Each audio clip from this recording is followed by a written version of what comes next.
Good morning students, I welcome you all to the online class of SGUI. So students, today I will be starting with the questions of exercise 18b that are totally based upon Pythagoras theorem. Okay.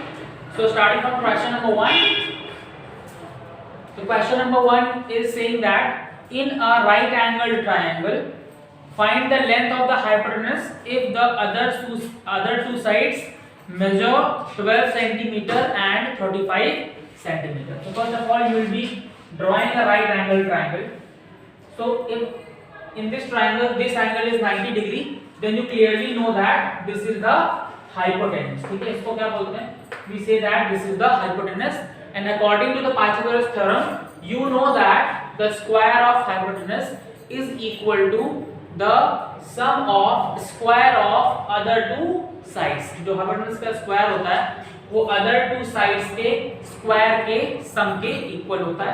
तो आप लिखेंगे other two sides जो given है आपको, other two sides are first of all one is 12 centimetre and the other is 35 centimetre. ठीक है, so you know that hypo का जो स्क्वायर होगा that will be equal to the sum of square of other two sides.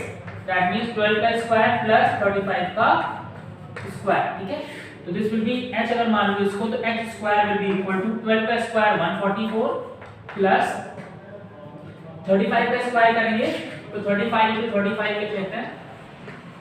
मुझे पता है कितना होगा. This will be 25 here and this will be 1225. ठीक है, जो 35 का स्क्वायर होता है वो होता है 1225. When you will add them you will get what? This will be 5 plus 4 9.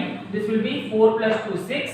This will be 1 plus 2 3 and this will be 1 1 3 6 9. That is value of h square. तो h कितना होगा? That will be under root of 1 3 6 9. जब आप इसका square root calculate करोगे तो क्या आएगा? h is equal to 37 centimetre. तो जो हाइपोटेनस का वैल्यू आ गया वो कितना आ गया? 37 सेंटीमीटर. सिर्फ आपको याद रखना है कि किसी भी राइट एंगल ट्रायंगल में 90 के सामने वाली साइड जो होती है वो हाइपोटेनस होती है और हाइपोटेनस का जो स्क्वायर होता है वो बाकी बची हुई दोनों साइड्स के स्क्वायर के सम के इक्वल होता है. ठीक है, चलिए let's move for the two question number 2.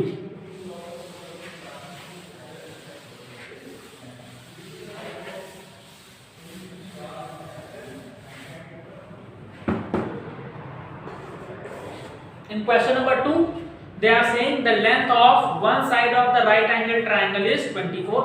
फिर से right angle triangle ड्रॉ करना पड़ेगा.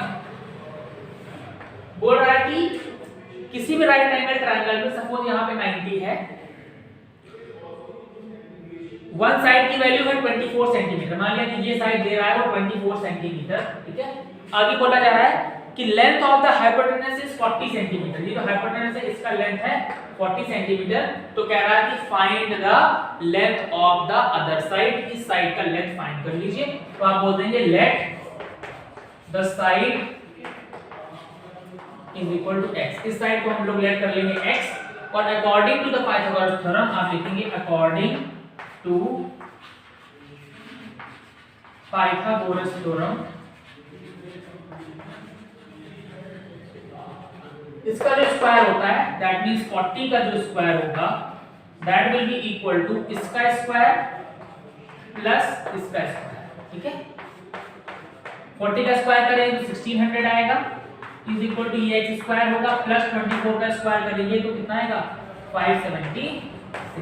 ठीक है, हमें चाहिए इसकी वैल्यू तो इसको इधर तरफ शिफ्ट कर देंगे तो हो जाएगा 1600 minus 576 is equal to x square. Subtract करेंगे कितना आएगा?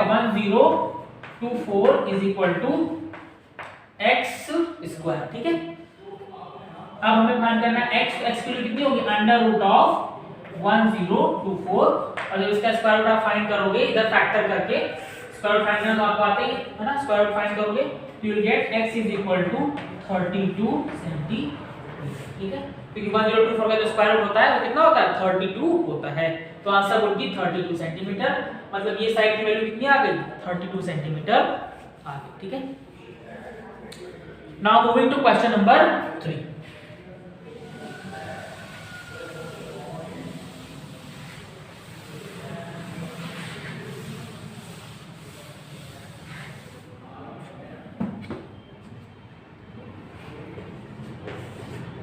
Question number 3 is saying that the two legs of a right triangle are equal. बोला गया फिर से एक right angle triangle है, ठीक है. It is saying the two legs of the right triangle are equal and the square of its hypotenuse is 50 centimeter. Find the length of each leg. ठीक है. बोला जा रहा है कि दो लेग हैं, एक ये और एक ये, दोनों की वैल्यू सेम है, तो हम बोल देंगे यहाँ पे let the length of both the legs is equal to x. दोनों को हमने मान लिया x, तो ये भी x होगा और ये भी x. हमने माना कि ये कितना है 90 डिग्री है. आगे बोला जा रहा है and the square of its hypotenuse is 50. कह रहा है इस वाले साइड का स्क्वायर 50 के बराबर है, मतलब पहले से ही वो x स्क्वायर की वैल्यू 50 दे रहा है. अभी तक वो x की वैल्यू देता था यहाँ पे, बट वो इस बार पहले से ही बोल रहा है कि h स्क्वायर की वैल्यू 50 के इक्वल है. तो आपको पता है according to the Pythagoras theorem, according to Pythagoras, आगे लिखेंगे Pythagoras theorem, we know that कि h स्क्वायर का जो वैल्यू होगा वो बाकी दोनों साइड्स के स्क्वायर के साथ, मतलब x square plus x square के इक्वल होगा. ठीक है. अब h स्क्वायर की वैल्यू 50 दी है तो 50 सीधे लिख देंगे यहाँ पे, is equal to x square plus x square 2x square. 2 को डिवाइड करेंगे नीचे लाके, 50 divide by 2 is equal to x square. Divide करेंगे तो ये 25 होगा. x स्क्वायर का वैल्यू कितना आ गया 25. x square is equal to 25, therefore x will be equal to under root of 25. तो क्या है x is equal to 5 centimetre, मतलब ये भी 5 हो जाएगा और ये भी कितना होगा 5 हो जाएगा. So this is the solution of your question number 3. ठीक है. सो इन क्वेश्चन नंबर 4 आपको हर एक केस में हाइपोटेन्यूज की वैल्यू निकालनी है. इसके 3 पार्ट दिए हुए हैं. इसमें फॉर्मूला आप फिर वही यूज करेंगे, h square is equal to बाकी दोनों sides a square plus b square. ठीक है. You will be using the Pythagoras theorem to find the value of the hypotenuse. So this is your homework. So that is all in today's class. I will be discussing the further questions in our next class. Thank you.